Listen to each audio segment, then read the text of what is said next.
क्यों 99.6% लोग कभी सक्सेसफुल नहीं हो पाते? क्या उन्होंने मेहनत नहीं की या उनकी किस्मत खराब थी? नहीं, असली कारण यह है कि वो एक ऐसा खेल खेल रहे हैं जिसके नियम उन्हें कभी बताए ही नहीं गए। ये दुनिया नाइस या हार्ड वर्किंग लोगों को रिवॉर्ड नहीं करती, ये उन्हें रिवॉर्ड करती है जो स्मार्ट है। और कभी कभी स्मार्ट होने का मतलब थोड़ा डार्क होना होता है। आज हम पर्दा उठाएंगे उन 5 डार्क मैनिपुलेशन टैक्टिक्स से जो अमीर और पावरफुल लोग इस्तेमाल करते हैं ताकि भीड़ हमेशा भीड़ ही बनी रहे। ये वीडियो आपको अनकंफर्टेबल कर सकता है, लेकिन ये आपकी आंखें खोल देगा। तैयार हो जाइए। Trick 1, the good person trap, social conditioning.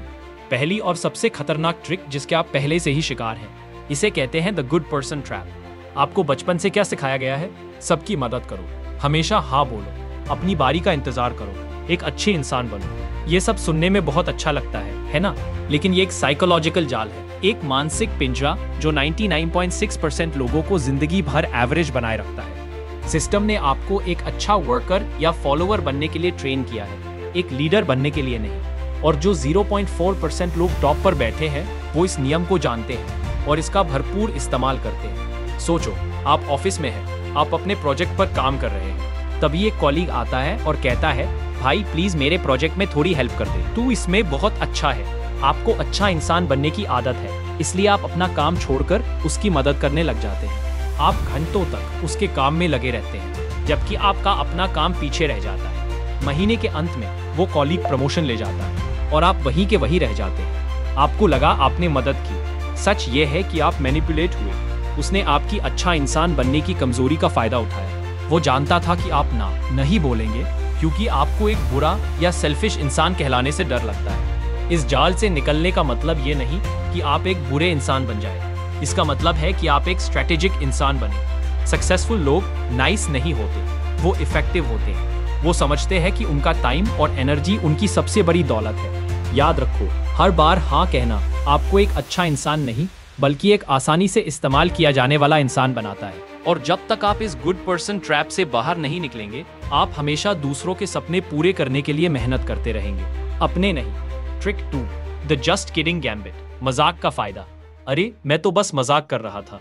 ये लाइन आपने हजारों बार सुनी होगी और यहीं पर छिपी है दूसरी और सबसे आम डार्क मैनिपुलेशन टैक्टिक। इसे कहते हैं द जस्ट किडिंग गैम्बिट। ये एक ऐसा हथियार है जो आपकी इंसल्ट करके आप ही को गलत साबित कर देता है। सोचिए, आप दोस्तों के बीच बैठे हैं, कोई आपके कपड़ों, आपके बोलने के तरीके या आपके करियर पर एक कमेंट पास करता है, भाई ये क्या पहन लिया है, बिल्कुल जोकर लग रहा है। आपको बुरा लगता है और आप प्रोटेस्ट करते हैं, ये क्या तरीका है बात करने का?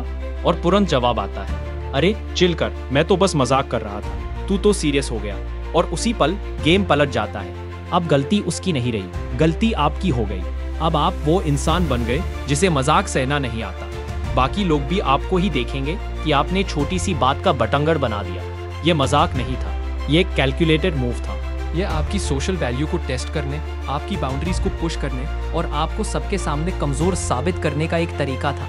इस ट्रिक का मास्टर आपको 2 ऑप्शंस देता है और दोनों में हार आपकी है। ऑप्शन ए, चुपचाप अपनी इंसल्ट पर हंसते रहो और अपनी सेल्फ रिस्पेक्ट को कम करो। ऑप्शन बी, प्रोटेस्ट करो और एक बोरिंग ह्यूमरलेस इंसान का टैग लगवा लो। पावरफुल लोग इस ट्रिक को बहुत स्मार्ट तरीके से इस्तेमाल करते हैं। वो पब्लिक में आपकी बेइज्जती करते हैं और जब आप रिएक्ट करते हैं तो वो आपको ही ओवर सेंसिटिव प्रूव कर देते हैं। इससे धीरे धीरे आपकी हिम्मत टूट जाती है और आप उनकी हर बात सहने लगते हैं। इस जाल से निकलने का एक ही तरीका है, जब कोई अगली बार आपके साथ ऐसा करे तो गुस्सा मत हो, हंसो भी मत हो, बस शांति से उनकी आंखों में देखो और कहो, मैं समझा नहीं, प्लीज एक्सप्लेन करो इसमें जोक क्या था। ये लाइन उन पर न्यूक्लियर बॉम्ब की तरह गिरेगी। अब उन्हें या तो ये एक्सेप्ट करना पड़ेगा कि वो आपकी बेइज्जती कर रहे थे या फिर वो अपने ही झूठे मजाक में फंसकर बेवकूफ लगेंगे। गेम आपके कंट्रोल में आ जाएगा। याद रखो, जो लोग आपकी रिस्पेक्ट नहीं करते वो आपके जोक्स के लायक भी नहीं है। Trick 3, the invisible cage, learned helplessness. अब जो मैं आपको बताने जा रहा हूँ वो सिर्फ एक ट्रिक नहीं है, ये एक पूरा सिस्टम है, एक साइकोलॉजिकल जेल जिसमें 99% लोग अपनी पूरी जिंदगी काट देते हैं और उन्हें पता भी नहीं चलता कि वो कैदी हैं। इससे कहते हैं लर्न्ड हेल्पलेसनेस या द इनविजिबल केज। 1960s में साइंटिस्ट मार्टिन सेलिगमन ने एक बहुत ही क्रूअल एक्सपेरिमेंट किया। उन्होंने कुछ कुत्तों को एक ऐसे केज में रखा जहां उन्हें हल्के इलेक्ट्रिक शॉक्स दिए जाते थे। बेचारे कुत्ते भागने की कोशिश करते थे, लेकिन केज से बाहर नहीं निकल पाते थे। कुछ दिनों तक ये चलता रहा। फिर साइंटिस्ट्स ने केज का दरवाजा खोल दिया। अब कुत्ते आसानी से बाहर जा सकते थे। लेकिन जब उन्हें शॉक दिया गया तो उन्होंने भागने की कोशिश ही नहीं की। वो बस वहीं बैठकर दर्द सहते रहे। क्यों? क्योंकि उनके दिमाग ने यह सीख लिया था कि वो कुछ भी कर ले, हालात नहीं बढ़ेंगे। उन्होंने गिव अप कर दिया था। उन्होंने हेल्पलेसनेस को अपनी किस्मत मान लिया था। अब आप सोचिए, क्या आपकी जिंदगी भी ऐसी ही नहीं है? आप एक ऐसी जॉब में फंस हुए हैं जिसे आप नफरत करते हैं, लेकिन आप उसे छोड़ते नहीं क्योंकि आपके दिमाग ने ये मान लिया है कि मार्केट बहुत खराब है, दूसरी जॉब नहीं मिलेगी। आप एक टॉक्सिक रिलेशनशिप में दर्द सह रहे हैं, लेकिन आप उसे तोड़ते नहीं क्योंकि आपको लगता है कि मैं अकेले नहीं रह सकता। आप सिस्टम को गाली देते हैं, लेकिन वोट डालने नहीं जाते क्योंकि आपने सीख लिया है कि एक वोट से क्या होगा, कुछ नहीं बढ़ेगा। ये सब लर्न्ड हेल्पलेसनेस है, और इसका सबसे डार्क पार्ट ये है कि ये एक्सीडेंटल नहीं है। पूरा सिस्टम, कॉर्पोरेशंस, मीडिया और कभी कभी आपके अपने लोग आपको इस इनविजिबल केज में रखना चाहते हैं। वो आपको थोड़ी सी कंफर्ट देते हैं, एक ऐसी सैलरी जिससे बस आपका घर चल जाए, एक ऐसी लाइफ जिसमें कोई बड़ा रिस्क ना हो, ताकि आप कभी उस केज से बाहर निकलने की हिम्मत ही ना कर पाएं। वो चाहते हैं कि आप ये विश्वास कर ले कि आप पावरलेस हैं, क्योंकि जिस दिन आपने ये रियलाइज कर लिया कि केज का दरवाजा हमेशा से खुला था, उसी दिन आप आजाद हो जाएंगे। और एक आजाद इंसान को कंट्रोल करना नामुमकिन है। आज अभी इस वीडियो को देखते हुए अपने उस इनविजिबल केज को पहचानो। वो क्या है जो आपको रोक रहा है? वो कौन सा झूठ है जिसे आपने अपनी सच्चाई मान लिया है? क्योंकि इस जाल से निकलने का पहला कदम ये एक्सेप्ट करना है कि आप एक जाल में हैं। Trick 4, the reality war. ये एक psychological weapon of mass destruction है। इसे कहते हैं गैस लाइटिंग या द रियलिटी वॉर। इसका मकसद आपको हराना नहीं है, इसका मकसद है आपको ये विश्वास दिलाना कि आप पागल हो चुके हैं। गैस लाइटिंग तब होता है जब कोई आपसे एक झूठ इतने कॉन्फिडेंस से बोलता है कि आप अपनी सच्चाई पर ही शक करने लगते हैं। सोचिए, आपके बॉस ने आपसे कहा कि प्रोजेक्ट की डेडलाइन अगले हफ्ते है। आपने ईमेल चेक किया, सब जगह नेक्स्ट वीक लिखा है। फिर डेडलाइन के 2 दिन पहले वो आपसे कहते हैं, प्रोजेक्ट कहाँ है? मैंने तो कहा था कि ये आज चाहिए, तुम हमेशा चीजें भूल जाते हो। आप कहते हैं, नहीं, आपने नेक्स्ट वीक कहा था। वो कहते हैं, तुम गलत सुन रहे हो, मैंने हमेशा से आज ही कहा है। लगता है तुम पर काम का प्रेशर ज्यादा हो गया है। 1 बार, 2 बार, 3 बार। जब ऐसा लगातार होता है तो आप अपने दिमाग पर, अपनी मेमोरी पर, अपनी आंखों पर शक करना शुरू कर देते हैं। आपको लगने लगता है कि शायद गलती आपकी ही है, शायद आप सच में चीजें भूल रहे हैं, शायद आप सच में पागल हो रहे हैं। और जिस पल आपने ये मान लिया, गेम ओवर।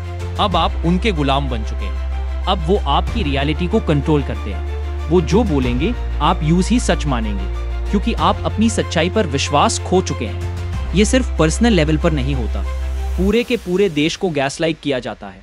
नेता टीवी पर आकर एक झूठ बोलते हैं, हमने ये कभी नहीं कहा, जबकि उनके वीडियो एविडेंस मौजूद होते हैं। लेकिन जब वो झूठ इतनी बार इतने कॉन्फिडेंस से बोला जाता है, को लोग कंफ्यूज हो जाते हैं। उन्हें लगने लगता है कि शायद मीडिया ही झूठ बोल रहा है, शायद उन्होंने ही गलत सुना था।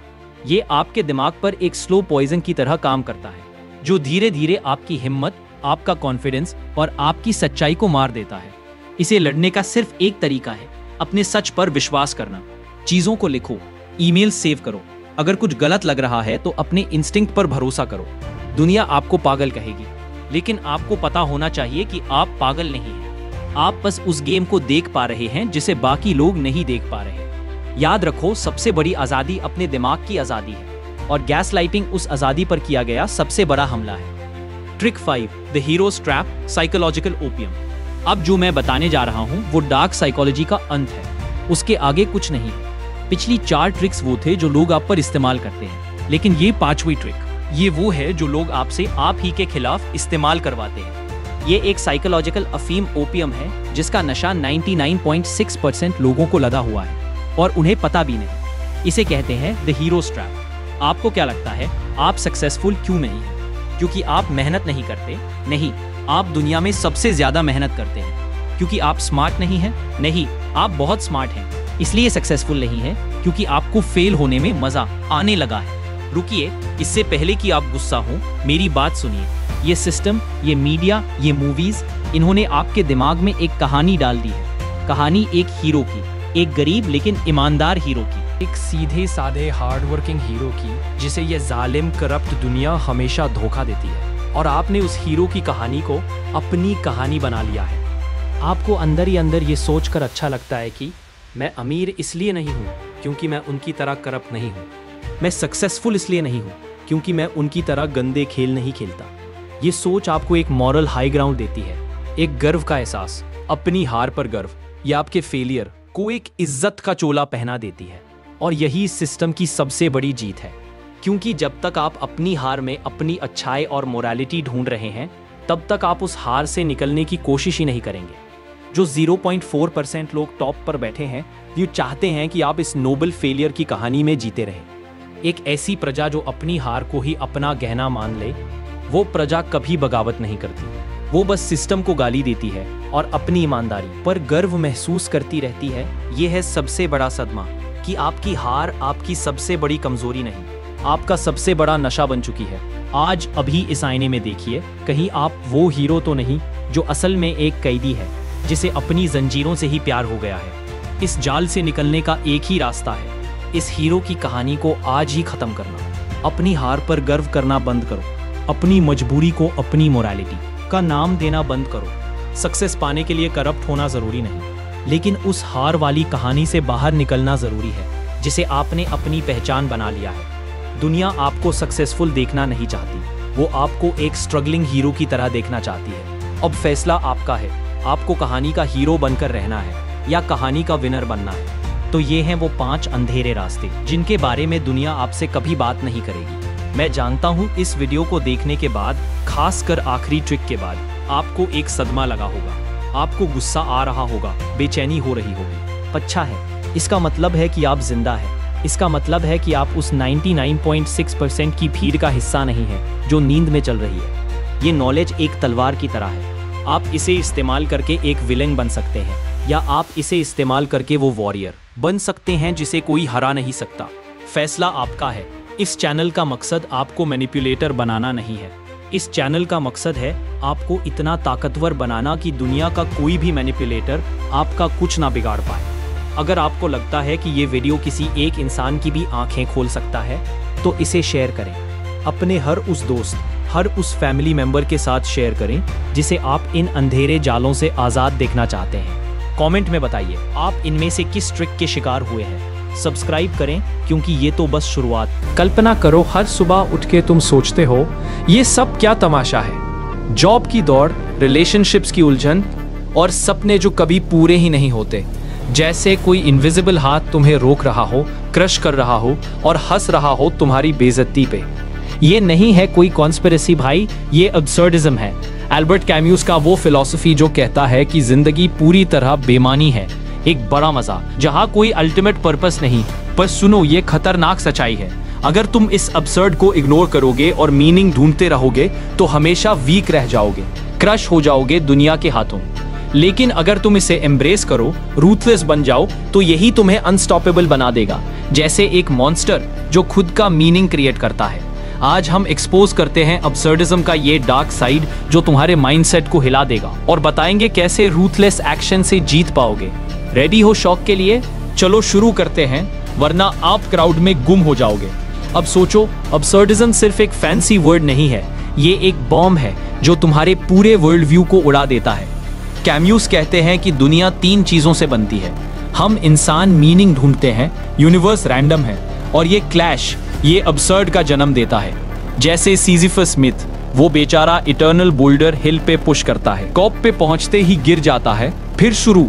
यही जिंदगी है भाई, तुम्हारा जॉब प्रमोशन, उसके बाद भी एम्प्टीनेस, गर्लफ्रेंड से ब्रेकअप, फिर सोचना क्या फायदा था। ये सब अब्सर्ड के एग्जाम्पल्स हैं जहां एफर्ट बेकार लगता है क्योंकि कोई कॉस्मिक प्लान नहीं। पर ये शैटर करता है माइंडसेट कैसे? क्योंकि हम सब क्लासिकल सोच में फंसे हैं। स्कूल से लेके सोसाइटी तक हमें सिखाया गया है कि मेहनत करो, पर्पस मिलेगा, सक्सेस आएगा। लेकिन अब्सर्डिज्म कहता है ये झूठ है, मीनिंग खुद बनाओ वरना डिप्रेशन में डूब जाओगे।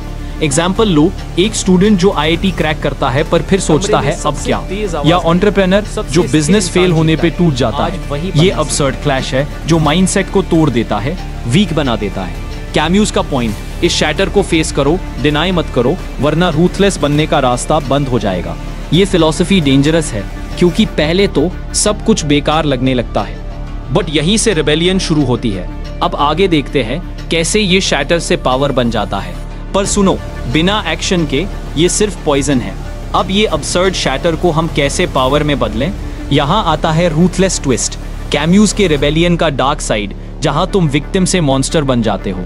सोचो, अब्सर्ड को एक्सेप्ट करने का मतलब है मीनिंग ना ढूंढना, बल्कि खुद क्रिएट करना, बिना किसी रिग्रेट के, बिना किसी सॉफ्ट अप्रोच के। ये रूथलेस है क्योंकि लाइफ मीनिंगलेस है, तो हर डिसीजन में कॉम्प्रोमाइज मत करो। जैसे मैकियावेली कहते हैं, एंड्स जस्टिफाई द मीन्स, पर ये अब्सर्डिज्म के साथ मिला के किलर कॉम्बो बन जाता है। एग्जाम्पल लो, एक आम आदमी जो जॉब में फंसे हैं, अब्सर्ड फील करता है बट विक्टिम बन के रोए।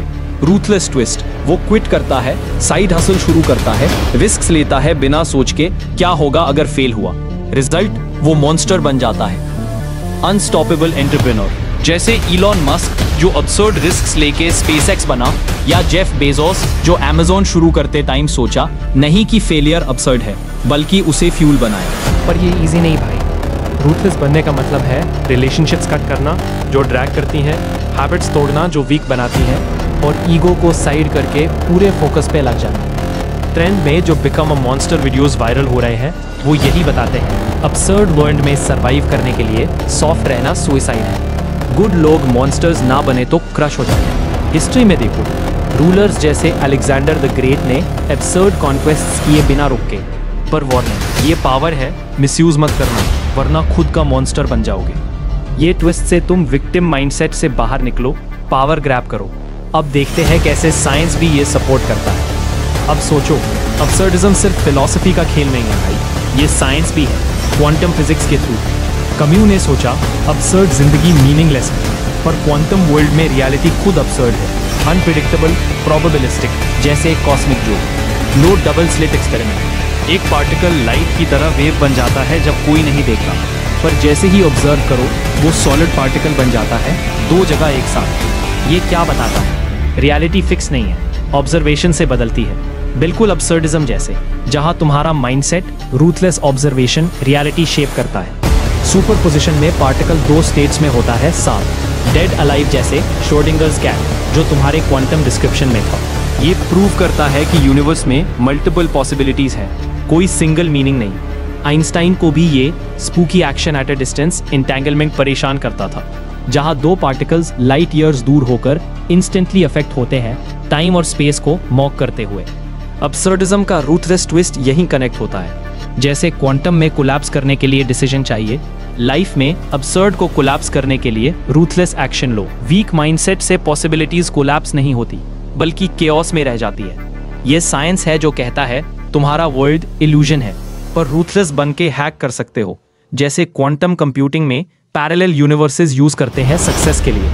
पर ये माइंड बेंडिंग है, क्योंकि अगर इग्नोर करो तो क्लासिकल सोच में फंसे रह जाओगे, मीनिंगलेसनेस में डूब जाओगे।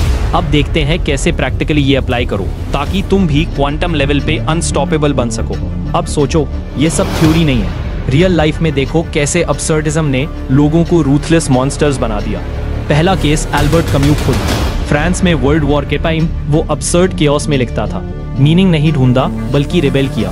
बुक्स जैसे द मिथ ऑफ सिसिफस से मिलियंस को इंस्पायर किया। वो वीक नहीं टूटा, रूथलेस क्रिएटर बन गया।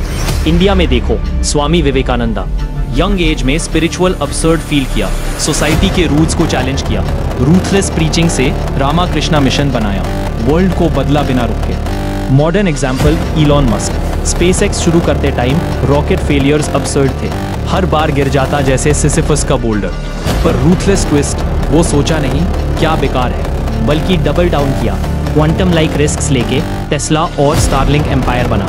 या फिर Indian entrepreneur Byju Raveendran. Education system absurd लगता था, rote learning, no real growth, वो रूथलेस बन गया, ऑनलाइन ऐप लॉन्च किया, $1 बिलियन कंपनी बना विदाउट ट्रेडिशनल पाथ्स।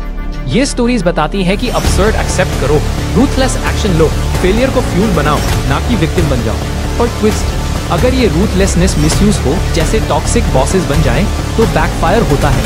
इसलिए बैलेंस रखना, कैमोस की तरह ह्यूमन रहना। ये केसेस से क्लियर है, अब्सर्डिज्म सिर्फ सोच नहीं, सक्सेस का वेपन है। अब तुम्हारी बारी, इंप्लीमेंट करो और ट्रांसफॉर्म हो जाओ। अब तक हमने देखा अब्सर्डिज्म माइंडसेट को शैटर करता है, रूथलेस ट्विस्ट देता है और साइंस भी इसे सपोर्ट करता है, पर ये सब बेकार है अगर अप्लाई ना करो। तो चलो practical escape plan 3 simple steps में रूथलेस बन जाओ और सक्सेस हैक करो। पहला स्टेप, अब्सर्ड को डेली एक्सेप्ट करो। हर सुबह जर्नल में लिखो, आज की स्ट्रगल्स मीनिंगलेस हैं पर मैं मीनिंग बनाऊंगा। ये विक्टिम माइंडसेट को तोड़ देगा, क्वांटम ऑब्जर्वेशन जैसे रियलिटी शिफ्ट करेगा। दूसरा स्टेप, रूथलेस गोल सेट करो, बिना एक्सक्यूजेस के, जैसे माकियावेली स्टाइल में, ये करूंगा चाहे कोई भी हो जाए। एग्जाम्पल, अगर जॉब में फंसे हो, साइड प्रोजेक्ट शुरू करो without waiting for perfect time.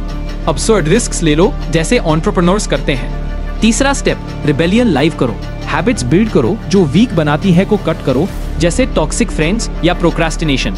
हर दिन एक स्मॉल रूथलेस एक्शन लो, जैसे कोल्ड कॉल फॉर अपॉर्चुनिटीज, और ट्रैक करो प्रोग्रेस। ये स्टेप्स से तुम अब्सर्ड ट्रैप से बाहर निकल जाओगे, अनस्टॉपेबल मॉन्स्टर बन जाओगे, सक्सेस की प्रोबेबिलिस्टिक वेव पे सर्फ करोगे। पर याद रख, बिना कंसिस्टेंसी के ये फेल हो जाएगा। स्टार्ट टुडे वरना वीक रह जाओगे। बस यही था आज का एक्सपोज, अब्सर्डिज्म का रूथलेस ट्विस्ट जो तुम्हारे माइंडसेट को शैटर करके नया मॉन्स्टर बना देता है, क्वांटम साइंस से बैक्ड और रियल हीरोज के एग्जाम्पल से प्रूवन। याद रख, जिंदगी मीनिंगलेस है पर तुम खुद मीनिंग बनाओ, रूथलेस एक्शन लो वरना क्राउड में गुम हो जाओगे। अब तुम्हारी टर्न। अगर ये वीडियो ने तुम्हें हिलाया, लाइक ठोक दो, सब्सक्राइब कर लो ताकि और डार्क फिलॉसफी, क्वांटम मिस्ट्रीज और माइंडसेट हैक्स मिलते रहे। पावर की असली परिभाषा क्या है? पैसा, स्टेटस या कंट्रोल? नहीं, असली ताकत तो उस इंसान के पास होती है जो बिना बोले सब कुछ महसूस कर ले। यह है डार्क साइकोलॉजी की दुनिया, जहां खेल दिमाग से खेला जाता है और जीतता वही है जो दूसरों की सोच से आगे सोचता है। हर ट्रिक तुम्हें सिखाएगी कैसे अपने माइंड को हथियार में बदलना है, कैसे लोगों को समझना नहीं बल्कि मैनिपुलेट और डोमिनेट करना है। तो तैयार रहो, क्योंकि जो तुम आज सीखने वाले हो वो तुम्हें खतरनाक नहीं, अजय बना देगा। First trick, the trick emotional detachment. Emotional detachment का मतलब है किसी भी स्थिति में अपनी भावनाओं को अपने ऊपर हावी ना होने देना। चाहे कोई तुम्हें धोखा दे, अपमान करे या तुम्हारे खिलाफ साजिश करे, तुम रिएक्ट नहीं करते बल्कि रिस्पॉन्ड करते हो। यही वो पल होता है जब तुम दूसरों की नजरों में मिस्ट्री बन जाते हो, और यही मिस्ट्री लोगों को तुम्हारे इर्द गिर्द असहज कर देती है। ज्यादातर लोग अपने गुस्से, दुख या प्यार में इतने डूब जाते हैं कि उनका माइंड कमजोर पड़ जाता है। पर एक इमोशनली डिटैच्ड इंसान अपनी हर भावना को एक चेस मूव की तरह इस्तेमाल करता है। वो जानता है कब सॉफ्टनेस दिखानी है, कब चुप रहना है और कब एकदम कोल्ड बनकर सामने वाले को मेंटली डिसआर्म करना है। जब तुम इमोशनली डिटैच्ड हो जाते हो तो कोई भी इंसान तुम्हें मैनिपुलेट नहीं कर सकता, क्योंकि अब तुम्हारा रिएक्शन नहीं, तुम्हारी प्रेजेंस ही लोगों को कंट्रोल करने लगती है। लोग तुम्हारी ठंडक से डरने लगते हैं क्योंकि उन्हें समझ नहीं आता कि तुम क्या सोच रहे हो, और यही वो जगह है जहां से तुम्हारी साइकोलॉजिकल पावर शुरू होती है, द पावर ऑफ साइलेंस। दूसरी ट्रिक, साइलेंस एक ऐसा हथियार है जिसे हर कोई अंडर एस्टिमेट करता है। लोग सोचते हैं जो चुप है वो कमजोर है, पर असलियत उल्टी होती है। जो इंसान चुप रहना जानता है वो अपनी एनर्जी को बचाना जानता है। वो दूसरों की बातें सुनकर, ऑब्जर्व करके उनकी हर कमजोरी को समझ लेता है बिना कुछ बोले। जब बाकी लोग आर्ग्यूमेंट या ईगो फाइट में उलझे रहते हैं, वो चुपचाप हर डिटेल अब्सॉर्ब कर रहा होता है, और जब सही समय आता है वो एक लाइन बोलकर पूरी गेम पलट देता है, क्योंकि उसकी हर बात सोच समझकर निकली होती है, जबकि दूसरों की बातें सिर्फ रिएक्शन होती है। साइलेंस तुम्हें अनप्रेडिक्टेबल बनाता है। लोग सोच नहीं पाते कि तुम क्या करने वाले हो, क्या सोच रहे हो, और यही उन्हें मेंटली डिस्टर्ब कर देता है। तुम्हारी चुप्पी उनकी एंजाइटी बन जाती है। जब तुम बोलना बंद करते हो, दुनिया खुद तुम्हारे बारे में बातें करने लगती है, और यही साइकोलॉजिकल डोमिनेंस की सबसे ऊंची अवस्था है, द पावर ऑफ ऑब्जर्वेशन। तीसरी ट्रिक, ऑब्जर्वेशन एक ऐसी डार्क कला है जो इंसान को दूसरों से कई कदम आगे रखती है। ज्यादातर लोग सिर्फ देखते हैं, पर एक ऑब्जर्वर समझता है। वो चेहरे की हल्की सी मुस्कान से लेकर आंखों के झुकने तक हर छोटे इशारे को डीकोड कर लेता है। जब बाकी लोग अपनी बातें कहने में व्यस्त होते हैं, एक सच्चा ऑब्जर्वर उनके दिमाग के अंदर झांक रहा होता है। ऑब्जर्वेशन सिर्फ देखने की चीज नहीं है, ये एक साइकोलॉजिकल स्कैन है। तुम्हें पता होना चाहिए कि कौन झूठ बोल रहा है, कौन डर रहा है, कौन एक्ट कर रहा है और कौन तुम्हें मैनिपुलेट करने की कोशिश में है। ये शक्ति तुम्हें दूसरों की असली नीयत पहचानने देती है, बिना उनसे एक शब्द सुने। एक अच्छा ऑब्जर्वर कभी जल्दी जजमेंट नहीं करता, वो बस ऑब्जर्व करता है, डिटेल्स कलेक्ट करता है और सही वक्त आने पर अपनी चाल चलता है। यही कारण है कि दुनिया के सबसे पावरफुल और डेंजरस लोग हमेशा क्वाइट ऑब्जर्वर्स रहे हैं। जब तुम ऑब्जर्व करना सीख जाते हो तो तुम सिर्फ बातें नहीं सुनते, तुम बिहेवियर, इमोशंस और इंटेंशंस पढ़ना शुरू कर देते हो। और जब ये स्किल तुम्हारे अंदर आ जाती है तब तुम दूसरों से नहीं, दूसरों के माइंड से खेलना शुरू करते हो। द पावर ऑफ पेशेंस, चौथी ट्रिक। पेशेंस यानी धैर्य एक ऐसा डार्क वेपन जो बाहर से शांत दिखता है लेकिन अंदर से विस्फोटक होता है। ज्यादातर लोग अपने गुस्से, जल्दबाजी या ईगो में फैसले ले लेते हैं और यही वो हार जाते हैं। पर जो इंसान धैर्य रखता है वो गेम को अपनी स्पीड पर चलाता है। वो जानता है कि हर चीज का सही समय होता है और जो सही समय का इंतजार करना जानता है वही असली विजेता बनता है। पेशेंस का मतलब सिर्फ इंतजार करना नहीं है, बल्कि सही मौके तक चुप रहकर ऑब्जर्व करना है। वो इंसान कभी जल्दबाजी में नहीं फंसता क्योंकि उसे पता है कि हर रिएक्शन की एक कीमत होती है। वो हर इंसल्ट, हर फेलियर और हर धोखे को चुपचाप सहता है क्योंकि उसे मालूम है बदला शांत मन से लिया जाए तो उसका असर 100 गुना ज्यादा होता है। धैर्यवान व्यक्ति अपनी हर हार को फ्यूचर वेपन में बदल देता है। वो दूसरों को उनकी जल्दबाजी में गिरते हुए देखता है और सही वक्त पर कदम बढ़ाकर पूरी बाजी पलट देता है। पेशेंस तुम्हें इमोशनली स्टेबल, मेंटली अनब्रेकेबल और स्ट्रेटेजिकली डेंजरस बना देता है। जब तुम में पेशेंस आ जाता है तो तुम्हारे अंदर एक अजीब सी शांति होती है जो दूसरों के लिए डर बन जाती है क्योंकि उन्हें लगता है कि ये इंसान इतना शांत कैसे रह सकता है। और जब लोग तुम्हारी शांति से डरने लगते हैं तभी तुम सच में पावरफुल बन जाते हो। The art of controlled chaos, पांचवी ट्रिक। दुनिया में दो तरह के लोग होते हैं, एक जो हालात से डर जाते हैं और दूसरे जो हालात को मैनिपुलेट करते हैं। कंट्रोल केओस एक ऐसी डार्क साइकोलॉजिकल कला है जहां तुम तूफान में भी मुस्कुरा सकते हो क्योंकि तुम केओस को कंट्रोल करना जानते हो। तुम्हें पता होता है कब चीजों को बिगड़ने देना है और कब एकदम सही वक्त पर उन्हें संभाल लेना है। कंट्रोल केओस का असली मतलब है अनसर्टेनिटी को अपनी ताकत बनाना। लोग प्रेडिक्टेबिलिटी में सुरक्षित महसूस करते हैं, पर जो व्यक्ति अनप्रेडिक्टेबल होता है वही सबसे खतरनाक होता है। जब तुम अपने आसपास थोड़ी सी अव्यवस्था पैदा करते हो, लोग कंफ्यूज हो जाते हैं। उन्हें समझ नहीं आता कि तुम क्या करने वाले हो और इसी कंफ्यूजन में वे अपनी गलती खुद कर बैठते हैं। एक पावरफुल माइंड कभी हर चीज को परफेक्ट नहीं रखता। वो जानबूझकर इम्परफेक्शंस छोड़ देता है ताकि दूसरों का ध्यान वही उलझा रहे। वो केओस को एक वेपन की तरह इस्तेमाल करता है, खुद शांत रहता है पर दूसरों को अस्थिर कर देता है क्योंकि जब बाकी सब घबराए हुए होते हैं कभी वो सबसे साफ सोच रहा होता है। कंट्रोल केओस का मास्टर वही बन सकता है जो खुद पर पूरा नियंत्रण रखे क्योंकि असली ताकत तब आती है जब तुम स्टॉर्म को कंट्रोल नहीं करते बल्कि स्टॉर्म बन जाते हो। The power of indifference, Chhathi trick. Indifference यानी बेपरवाही, एक ऐसी डार्क ताकत जो दूसरों की पावर को तुमसे छीनकर तुम्हारे अंदर डाल देती है क्योंकि इस दुनिया में सबसे ज्यादा ताकत उस इंसान के पास होती है जिसे किसी चीज या किसी इंसान की परवाह ही नहीं होती। जब तुम किसी की बातों, ओपिनियंस या इंसल्ट से अनअफेक्टेड रहते हो तो लोग तुम्हें कंट्रोल नहीं कर पाते। उन्हें लगता है कि तुम्हारे अंदर कोई इमोशन ही नहीं है, पर असल में तुमने अपने इमोशंस को अपने कंट्रोल में कर लिया है और यही चीज तुम्हें मेंटली सुपीरियर बना देती है। इनडिफरेंस का असली कमाल ये है कि ये तुम्हें इमोशनली अनटचेबल बना देता है। लोग तुम्हें प्रोवोक करने की कोशिश करेंगे, पर जब तुम हंसकर आगे बढ़ जाओगे तो उनकी पूरी स्ट्रैटेजी वहीं खत्म हो जाएगी क्योंकि जो इंसान रिएक्शन नहीं देता उसे हराना असंभव होता है। एक बेपरवाह इंसान न तो अप्रूवल चाहता है न वैलिडेशन। वो अपनी वैल्यू खुद तय करता है और दुनिया को बस ऑब्जर्व करता है। वो जानता है कि साइलेंस और इग्नोरेंस रिवेंज से कहीं ज्यादा दर्दनाक होते हैं। जब तुम इंडिफरेंस की शक्ति हासिल कर लेते हो तब लोग तुम्हारे रवैये से डरने लगते हैं क्योंकि उन्हें एहसास होता है कि ये इंसान किसी के लिए नहीं झुकता और किसी चीज से नहीं टूटता।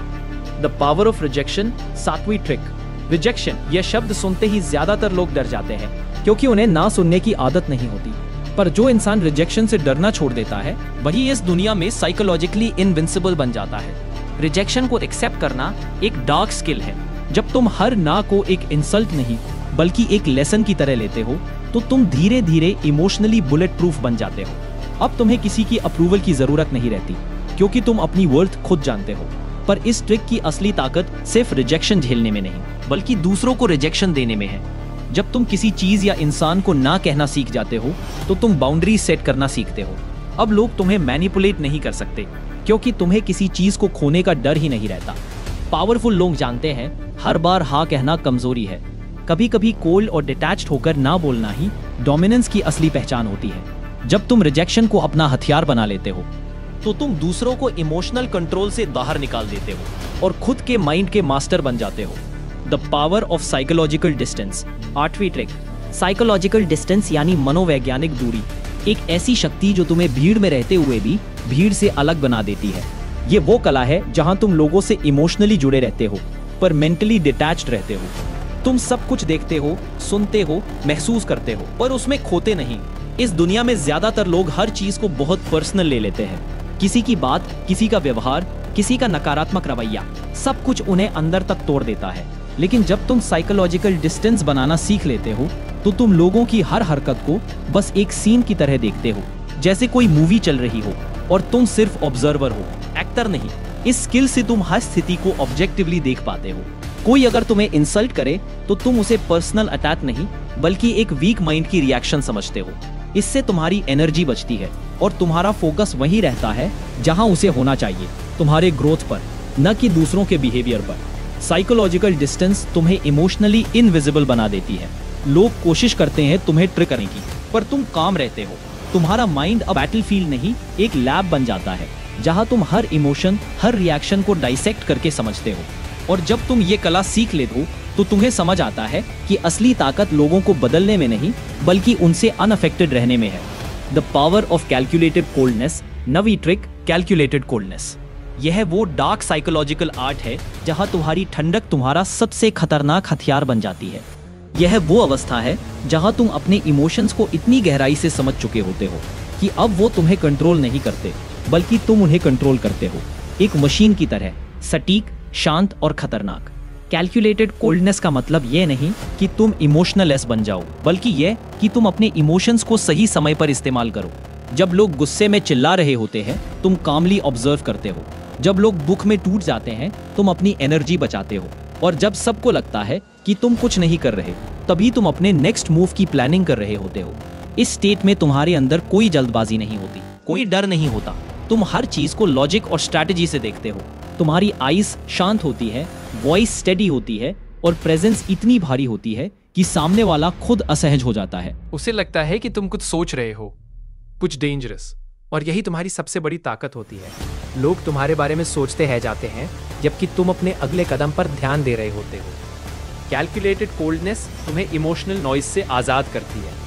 अब तुम्हारे फैसले सिर्फ महसूस पर नहीं बल्कि मेंटल प्रिसीजन पर आधारित होते हैं। ये वो स्तर है जहां तुम रिएक्शन नहीं देते बल्कि रिएक्शन डिजाइन करते हो। और जब इंसान इस स्तर पर पहुंच जाता है तो वो दूसरों के इमोशंस से नहीं खेलता, वो दूसरों के इमोशंस को नियंत्रित करता है। The power of unpredictability. 10वीं ट्रिक, अनप्रेडिक्टेबिलिटी आखिरी और सबसे डेंजरस डार्क साइकोलॉजिकल ताकत है जो इंसान को एक मिस्ट्री बना देती है, एक ऐसा पजल जिसे कोई सुलझा नहीं सकता। जब लोग तुम्हें समझ नहीं पाते, तुम्हारी अगली चाल नहीं जान पाते, वहीं से तुम्हारी असली पावर शुरू होती है। हर कोई स्टेबिलिटी चाहता है, प्रिडिक्टेबिलिटी चाहता है, क्योंकि अननोन चीजें लोगों को डराती हैं। और जो इंसान खुद को अनप्रेडिक्टेबल बना लेता है वो दूसरों के माइंड में अनसर्टेनिटी और फियर दोनों पैदा कर देता है। अनप्रेडिक्टेबिलिटी का मतलब ये नहीं कि तुम हर बार रैंडम एक्ट करो, बल्कि ये कि तुम अपने मूव्स इतने कैलकुलेटेड रखो कि कोई ये न समझ सके कि तुम आगे क्या करने वाले हो। कभी काम रहो, कभी अग्रेसिव, कभी चुप, कभी चार्मिंग, पर किसी भी पैटर्न में मत फंसो, क्योंकि प्रेडिक्टेबिलिटी ही वो चीज है जिससे लोग तुम्हें कंट्रोल करना सीखते हैं। जब तुम अनप्रेडिक्टेबल बन जाते हो, लोग तुम्हें अंडर एस्टिमेट भी नहीं कर पाते और चैलेंज भी नहीं कर पाते। तुम उनके दिमाग में जगह बना लेते हो और तुम्हारी हर हरकत उनके लिए एक साइकोलॉजिकल रिडल बन जाती है। अनप्रेडिक्टेबिलिटी एक शील्ड भी है और एक स्वॉर्ड भी। ये तुम्हें सुरक्षित रखती है और दूसरों के बैलेंस को तोड़ देती है, क्योंकि डर हमेशा उसी चीज से लगता है जिसे इंसान समझ नहीं पाता। और जब तुम खुद को उस डर में बदल देते हो तब तुम सिर्फ पावरफुल नहीं, लेजेंडरी बन जाते हो।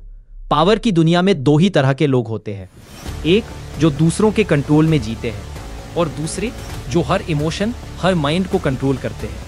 अब फैसला तुम्हारा है, तुम बनोगे उनका शिकार या खुद the master of dark psychology.